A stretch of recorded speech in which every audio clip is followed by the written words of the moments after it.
आजिर सुविचार को आपन को स्वागत। आशा करुछु आपण सुस्थ थिबे। आपणक पई आज दिनटी अति शुभर दिन, तेणु खुशी हुंतु ना। जदि आपण दुख रे अछंती तेबे दुख करंतु नाही, कारण आपणक पई दुख परे सुख अछि। केही काहाकू दुख देई केबे सुखी हे पारे ना।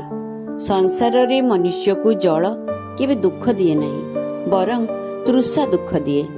सेपरी संसार दुख दिए नहीं, सांसारिक सुख ही दुख दे थाए। दुख भोगुथिबा व्यक्ति भविष्यत रे सुखी होई पारे, किंतु अन्य को दुख देउथिबा व्यक्ति कदापि सुखी होई पारे नहीं।